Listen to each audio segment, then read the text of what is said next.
Hi అండి, అందరూ ఎలా ఉన్నారు? ఈరోజు మన టాపిక్ వచ్చి కార్పొరేట్ పాలిటిక్స్ లేకపోతే ఆఫీస్ పాలిటిక్స్ మనం ఎలా ఉంటాయో చూద్దాం. ఇది జనరల్గా అందరి కంపెనీస్లోనే ఉండేవేనండి.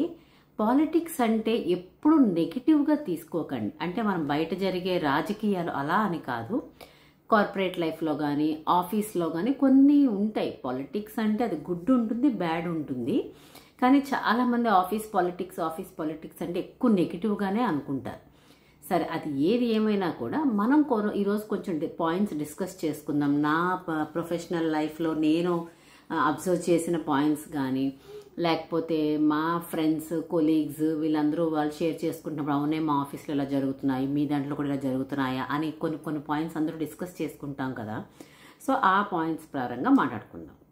అసలే ఇప్పుడు ఈ మంత్ ఆల్రెడీ ఏప్రిల్ అంటే చాలా కంపెనీస్కి ఇది అప్రైజల్ టైం అయిపోయి ఉంటుందండి. అంటే జాన్ ఫెబ్ మార్చిల్లోనే అప్రైజల్ కానీ అంటే ఏంటంటే రేటింగ్స్ ఇవ్వడం, పెర్ఫార్మెన్స్ బేస్డ్ రేటింగ్స్ ఇవ్వడం అప్రైజల్ అంటే.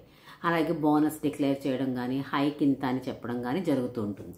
సో వాటిని బేస్ చేసుకునే కంపెనీస్ కొంతమంది షిఫ్ట్ అవుతూ ఉంటారు, కొంతమంది డిసప్పాయింట్మెంట్ ఉంటూ ఉంటారు. సో ఇందులో జరిగే ఫస్ట్ పాలిటిక్స్ ఏంటంటే, ఈ అప్రైజల్ లెటర్స్ డిస్కషన్స్ జరగక ముందు జనరల్గా అందరూ ఉంటారు కదా, కొలీగ్స్ అందరూ, అబ్బాబ్బా నేను ఎంత చేసినా నాకు హైక్ ఇవ్వట్లేదే, నేను ఎంత చేసినా నన్ను రికగ్నైజ్ చేయటం లేదు, నాకు బోనస్సే ఇవ్వరని చెప్పి ఒకరు, నేను చాలా బాగా చేశాను చూద్దాం ఈ ఏడాది నాకు ఎంత బాగా వస్తుందో అని ఇంకొకరు, ఇలా చాలామంది డిస్కస్ చేసుకుంటూ ఉంటాం కదండి.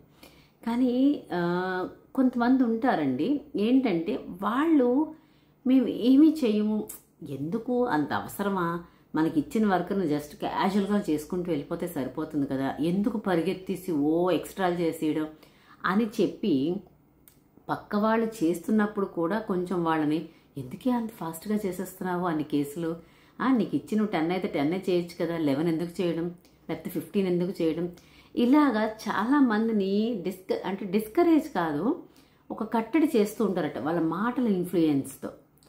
అదే ఇన్ఫ్లుయెన్స్ అవ్వడం. పాలిటిక్స్ అని అంటే ఏదో తిమ్మిని బమ్మిని చేయడమే కాదండి, ఇన్ఫ్లుయెన్స్ చేయడం కూడా one of the part of పాలిటిక్సే.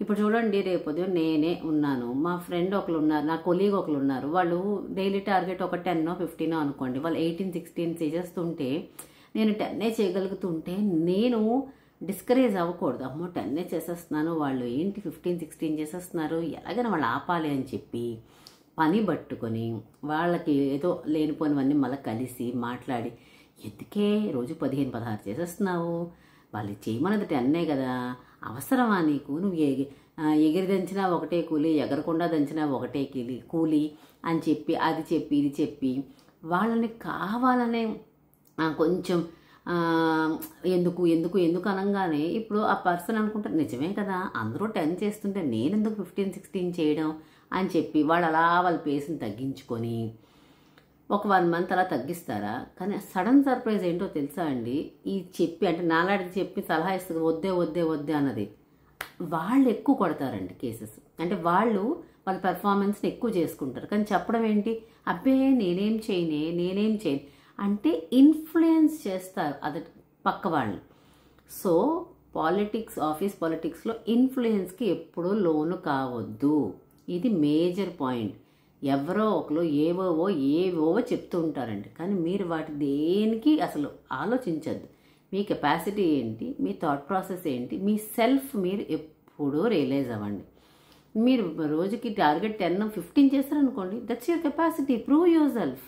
అంతే తప్పితే వాళ్ళెవరో ఎందుకు చేస్తున్నావు అన్నప్పుడు వాళ్ళని నమ్మేసి వాళ్ళని ఏదో చూసేసి మనం తగ్గించుకుంటే ఏమండి, ఈరోజు మీరు 15 చేయగలరు, రేపు ఏదో అత్యవసరం వచ్చి మీరు ఆ రోజు చేయలేదనుకోండి, ఇది కవర్ చేసుకోగలుగుతారు కదా. ఎక్కువ రోజు చేసిన రోజులు మనం ఎక్కువ చేసామనుకోండి, తక్కువ చేసిన రోజులు అప్పుడు ఈ చేయలేనప్పుడు అంటే ఎక్కువ తక్కువ అన్నది యావరేజ్ అయ్యి మనకి సమానంగా ఉంటుంది. ఎవరో మాట విని మనం అసలు ఏమీ చేయకపోతే మన ప్రొడక్షనే కదండి లాస్ అవుతుంది. అంటే ఫస్ట్ పాయింట్, ఆఫీస్ పాలిటిక్స్లో ఇన్ఫ్లుయెన్స్ అన్నది ఎక్కువ ఉంటుంది. సో డోంట్ గెట్ ఇన్ఫ్లుయెన్స్డ్, ఇది మేజర్ పాయింట్ అండి. అలాగే ఈ అప్రైజల్ టైమ్స్లోని మేనేజ్మెంట్కి తెలుసండి, 99.9% మేనేజ్మెంట్కి తెలుస్తుంది ఎవరెవరు ఏంటి ఎలిజిబుల్, ఏంటి ఇద్దాము అని. 1 or 2% or 90% of the management జనరల్గా అబ్జర్వ్ చేస్తారు ఎంప్లాయీస్ వర్క్ని. జస్ట్ లైక్ దట్ ఏదో ఉషా బాగా చేస్తుందని చెప్పి టక్మని ఇచ్చేయడం, ఒక రాధ సరిగ్గా చేయటం లేదా వాళ్ళకి ఏమి ఇవ్వకపోవడం అలా ఉండదు. 90% ఆఫ్ ద కంపెనీస్ నిజంగా ప్యూర్లీ పర్ఫార్మెన్స్ బేస్డే ఉంటాయి. 10% అనేది డిస్క్రిషన్, అది డిపెండ్స్ ఆన్ మల్టిపుల్ ఫ్యాక్టర్స్ ఉంటాయి.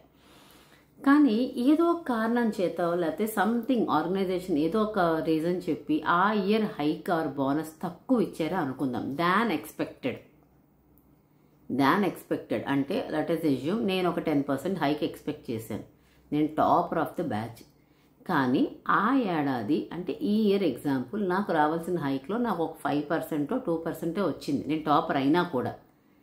వెంటనే వస్తారండి చుట్టుపక్కల అమ్మలక్కలు అయ్యవాళ్ళు అందరూ వచ్చి, చూసావా నేను చెప్పానా, ఓ చేసేసే వర్క్, ఇప్పుడు చూసావా ఎంత హైక్ ఇచ్చారు, ఎందుకు నీకు ఇలాంటి హైకు, అర్జెంటుగా కంపెనీ మారిపో, నీ టాలెంట్కి పక్క కంపెనీలో వెళ్తే 50% హైక్ ఇస్తారు. మేనేజ్మెంట్ ఏమైనా పిచ్చోళ్ళు ఏంటండి? నిజంగా బాగా చేసే వాళ్ళని ఏ మేనేజ్మెంట్ వదులుకోదండి, 90% వదులుకోదు. అన్లెస్ అటువైపు వాళ్ళకి వేరే కంపెనీలో బెస్ట్ ఆఫర్ వచ్చి లైక్ 50-60% హైక్ కానీ 40-50% హైక్ కానీ వీళ్ళ కంపెనీ పరిధి రీచ్ ఇవ్వలేకపోతే వాళ్ళని వెళ్ళండి మీ ఫ్యూచర్ కోసమే కదా అని వదులుతారు. కానీ చిన్న చిన్న హైక్ డిఫరెన్సెస్ కోసం ఏదో ఈ ఏడాది మనకి రాలేదని చెప్పి మన ఏ ఎంప్లాయీస్ని వదులుకోరండి. Majority of the reputed corporate world గురించి చెప్తున్నాను, చిన్న చితక కంపెనీస్ గురించి నాకు అంత ఐడియా లేదు. సో జనరల్గా ఏ మేనేజ్మెంట్ ఒక బెస్ట్ ఎంప్లాయీని వదులుకోరు. కానీ ఏదో అన్ఫార్చునేట్లీ ఆ ఏడాది మార్కెట్ రీత్యా అవనివ్వండి ఏదైనా అవనివ్వండి ఆ ఏడాది అందరు ఎంప్లాయీస్కి హైక్ బోనస్ తక్కువే అనుకోండి, అస్సలు చేసే వాళ్ళని కూడా ఎలా ఇన్ఫ్లుయెన్స్ చేస్తారంటే, నీ టాలెంట్కి పలానా ఎక్స్ కంపెనీకి వెళ్తే మంచి హైక్ లక్షల్లో బోనస్ ఇస్తారు, ఇలా చెప్పిన వాళ్ళు ఎవ్వరూ మూవ్ అవ్వరండి. ప్రోన్ చేస్తూ ఉంటారు ఎక్కువ, వెళ్ళిపో. వాళ్ళు మాత్రం కదలరు, వాళ్ళ సేఫ్టీ జోన్లోనే ఉంటారు. ఇలాంటి వాళ్ళని ఐడెంటిఫై చేయండి. షుగర్ కోటింగ్ మాటలకి అస్సలు పడిపోవద్దు. పాలిటిక్స్ అంటే మేనేజ్మెంటే మనతో పొలిటికల్గా ఆడుతుందని కాదండి. మన కొలీగ్స్, మన డిపార్ట్మెంట్లో ఉన్న వాళ్ళందరూ, అది ఏ లెవెల్ వాళ్ళైనా కూడాను అందరూ మనతో మాటలతో గేమ్స్ ఆడతారండి. బీ కేర్ఫుల్, మీ సెల్ఫ్ మీరు తెలుసుకోండి. Second, don't get influenced on any other words. Influence అయిపోయి అవును నిజమే నాకు బయటకు వెళ్తే వస్తుంది కదా అని వెంటనే మనకు జాబ్ వచ్చినా రాకపోయినా పేపర్ పెట్టడం. నువ్వు పేపర్ పెట్టి వెళ్ళిపోతావేమో కానీ జాబ్ రాకపోతే నష్టపోయేది నువ్వే. కానీ ఇక్కడ నీకు సలహాలు ఇచ్చారు కదా, బోర్డు సలహాలు, వెళ్ళిపో. వాళ్ళు మాత్రం సేఫ్గా, వాళ్ళు ఎప్పుడూ పేపర్ పెట్టరండి. వాళ్ళకి హైక్ వచ్చినా రాకపోయినా వాళ్ళు ఉన్నా వాళ్ళకి ఎలాంటి వర్క్ ఉన్నా నెగిటివ్ ఫీడ్బ్యాక్ అక్కడే ఉంటారు. వాళ్ళని ఇన్ఫ్లుయెన్స్ చేయడానికే వీళ్ళు ఉంటారు. వాళ్ళు వెళ్ళిపోతే వీళ్ళు హైలైట్ అవుతారు కదా అని ఉద్దేశంతో ఉంటారు. సో పాలిటిక్స్లో ఇదొక మేజర్ పాయింట్ అండి. బయటికి వెళ్ళిపోండి అనే వాళ్ళు ఎవరిని నమ్మద్దు, ఎందుకంటే వాళ్ళు వెళ్ళరు, మిమ్మల్నే వెళ్ళమంటారు. ఇది మాత్రం మర్చిపోవద్దు. అలాగే మనం అనుకుంటాము మనం ఎంత చేసినా గుర్తించట్లేదు అని. కొన్ని కార్పొరేట్ వరల్డ్లో ఏంటంటే అందరూ వర్క్ చేస్తారండి, నువ్వు అదే వర్క్ చేస్తావు, నేను అదే వర్క్ చేస్తాను. సో గుర్తించడానికి మీకు మీరు ప్రూవ్ చేసుకోవాలి. అంటే ఏదైనా డిస్కషన్స్ వచ్చినప్పుడు కానీ, ఏదైనా మీటింగ్స్ వచ్చినప్పుడు కానీ, ఏదైనా రిక్వైర్మెంట్ వచ్చినప్పుడు కానీ మీకు నేను ఉన్నాను అని మీరు లైమ్ లైట్లోకి రావాలి. అంటే ఒక ఇవ్వాలి, హయ్యర్ మేనేజ్మెంట్ వరకు వెళ్ళాలి. ఉషా ఉన్నది ఏ పనికైనా చేయడానికి అని మీకు మీరు ప్రూవ్ చేసుకోవాలి. చేసుకోలేరనుకోండి, ఇప్పుడు ఉషా చేస్తుంది, రాధా చేస్తుంది, సీత చేస్తుంది, అలా ప్రసాద్ చేస్తున్నాడు, ఇలా జీవను చేస్తున్నాడు, ఇలాగ ప్రపంచంలో అందరూ వర్క్ చేస్తున్నారు. కానీ ఎందుకు మీకే రావట్లేదు? ఎందుకంటే అందరూ చేసేది అదే వర్క్, కానీ కొంచెం షో ఆఫ్ అని గొప్పలు పోవడం కాదు, మీకు మీరు హైలైట్ చేసుకోవాలి. ఒక చిన్న థిన్ లైన్ని మీకు మీరు ఏర్పరచుకొని ఒక్కసారి మీకు మీరు ఎలివేట్ చేసుకోవాలి.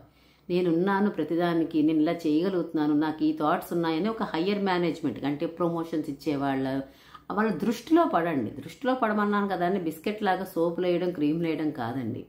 మీ వర్క్తో మీరు ప్రూవ్ చేసుకోండి. అందరూ చేసేదానికన్నా మీరు ఒకటి ఎక్స్ట్రా వర్క్ చేశారనుకోండి, అది వాళ్ళకి తెలియజేయండి, నేను చేస్తున్నాను అని. ఏది ఇచ్చినా చేసేసుకుంటూ కామ్గా వెళ్ళిపోవడం పద్ధతి. వాళ్ళు ఏం మాట్లాడరు, వాళ్ళు ఎప్పటికీ అలాగే ఉండిపోతారు. కానీ చేసే చిన్న పని, ఎక్స్ట్రా పని అయినా కూడా ఇంటిమేట్ చేయాలి, ఇన్ఫర్మేషన్ ఇవ్వాలి, నేను ఇది చేస్తున్నాను అని. లేకపోతే ఎప్పటికీ మేనేజ్మెంట్ చూస్తుంది కానీ వాళ్ళతో పాటే వీళ్ళు చేస్తున్నారు కదా అని అనుకుంటారు. ఆ చిన్న వర్క్ పెద్ద డిఫరెన్స్ రాకపోవచ్చు, కానీ ఇంటిమేషన్ ఇవ్వకపోతే ఓవర్లుక్లో, మేనేజ్మెంట్ కూడా ఓవర్లుక్లో కొన్నిసార్లు మిస్ అవుతారు. సో మనం ఏమి డిసప్పాయింట్ అవుతాం, నేను ఎంత పని చేసినా మేనేజ్మెంట్ దృష్టి పెట్టట్లేదు అంటే చూస్తారండి. అందరూ వాళ్ళకి సమానమే. 100 మంది ఉంటే 100 మంది వాళ్ళకి సమానమే. కానీ 100లో 99 మంది ఒకటి, మీరు ఒక్కలే ఒకటి అన్నప్పుడు ఆ ఒకటి మీరేంటి స్పెషల్ అనేది మీరు హైలైట్ చేస్తే, ఒక్కసారి హైలైట్ చేసుకోండి, ఇంకెప్పటికీ మిమ్మల్ని మర్చిపోరు, మిమ్మల్ని మీద దృష్టి పెడుతూ ఉంటారు. ఒక వర్క్ ఇస్తే ఈ 1% బాగా చేస్తారు, 99 మెంబర్స్ చేస్తారు, బట్ ఉష చేసేటప్పటికి కొంచెం ఎక్స్ట్రా చేస్తుంది అని. ఇది చెయ్యకపోతే, ఈ లైమ్ లైటింగ్ లేకపోతే మనం హైలైట్ చేసుకోకపోతే మనం ఏమనుకుంటాం, ఇది ఎప్పుడు అంతే, మేనేజ్మెంట్ మనల్ని అసలు గుర్తించదు అని అనుకుంటారు. కాదు, అక్కడ మన ఫాల్ట్. అది పాలిటిక్స్ ఏం కాదు, మనకి మనం హైలైట్ చేసుకోవట్లేదు అంతే. అలాగ అన్నాను కదా అని రోజుకి మన టార్గెట్ 10 అయితే 4 చేసినా, నేను 4 చేసా నుంచి డబ్బు కొట్టావనుకోండి, ఎవ్వడూ పట్టించుకోడు. నువ్వు 10 చేసినప్పుడు నువ్వు 12 చేశారనుకోండి, బాస్ ఈరోజు నేను 2 ఎక్స్ట్రా చేశాను అని మీకు మీరు కొంచెం హైలైట్ చేసుకోండి. ఏదైనా ఎక్స్ట్రా వర్క్ ఎవరైనా చేస్తారో అని అంటే, బాస్ నేను చేస్తాను అని చెప్పి కొంచెం తీసుకోండి. ఓవర్ బర్డెన్ చేసుకోమంటలేదు, తీసుకొని అది నేను వర్క్ చేశానని మన బాసే కాకుండా మన సుపీరియర్ బాసెస్ కూడా చెప్పండి. చెప్పలేదనుకోండి, మన బాస్కి మర్చిపోయే అవకాశం ఉంటుంది, సుపీరియర్ బాస్కి తెలిసే అవకాశం ఉండదు. అప్పుడేమనుకుంటారు, ఇదంతా పాలిటిక్సే, మనకెందుకు ఇస్తారులే, వాళ్ళకి ఇవ్వరు అని అనుకుంటారు. సో యాజ్ ఆఫ్ నౌ ఇంకా చాలా సినారియోస్ ఉన్నాయండి. ఈ వీడియో అంటే మరీ లెంత్ అయిపోతే మీకు బోర్ కొడుతుంది కదా. ఈ ఆఫీస్ పాలిటిక్స్ గురించి మాట్లాడితే చాలా పార్ట్స్ మాట్లాడుకోవచ్చండి. యాజ్ ఆఫ్ నౌ ఈ పార్ట్ 1 కింద ఈ వీడియో చేస్తున్నానండి. ఎందుకంటే ఎన్ని సినారియోస్ ఉంటాయి మనకు. అసలు పాలిటిక్స్ అంటే ఫ్రస్ట్రేట్ అయిపోయి, పిస్ ఆఫ్ అయిపోయి, చిరాకు పడిపోయి, కంపెనీలు మానేసి, ఉద్యోగాలు మానేసి, ప్రాణాలు పోగొట్టుకునే వాళ్ళు ఉన్నారు. అంటే ఓవర్ బర్డెన్ అయిన వాళ్ళు. ఇవంతా ఏమనుకుంటారు, ఆఫీస్ పాలిటిక్స్ అంతా నాకేం రావనుకుంటారు. కానీ మీకు మీరు ప్రూవ్ చేసుకోవాలి. ఫస్ట్ మనం ఏంటా అన్నది చూసుకోవాలి. మీకు మీరు ఐడెంటిఫై చేసుకోవాలి. ఇన్ఫ్లుయెన్స్ అవ్వకూడదు. ఏదైనా చెప్పితే వాళ్ళకేంటి మనకేంటి, నిజంగా మనకి ఇంతలా చెప్తున్నారు కదా, వెళ్ళిపో కంపెనీ బయట నుంచి అని, వాళ్ళు ఎందుకు మూవ్ అవటం లేదు. 4వది, నువ్వు చేసే వర్క్ని నువ్వు హైలైట్ చేసుకో. ఈ మేజర్ 4 పాయింట్స్ ఈ పార్ట్ 1లో తెలుసుకోండి. గోయింగ్ ఫార్వర్డ్ ఇంకా ఆఫీస్ పాలిటిక్స్ గురించి, వాటి తాలూకు నేచర్స్, ఆఫీస్ తాలూకు టాపిక్స్ చాలా ఎక్కువ మాట్లాడుకుందామండి. ఎందుకంటే ఈ మధ్యకాలంలో కార్పొరేట్ లైఫ్లో చాలా ఇష్యూస్ అవి జరుగుతున్నాయి. సో అది నాకు తెలిసిన మటుకు నేను షేర్ చేసుకుంటాను. నిజమే పాయింట్స్ అన్ని చెప్పి నువ్వు కరెక్టే అనుకుని మీకు కూడా నచ్చి ఇంకా ఈ పాయింట్స్ చెప్పండి అని అనిపిస్తే కనుక కింద కమెంట్ చేయండి. Please do like, share and subscribe to ultimate Usha. ఉంటానండి.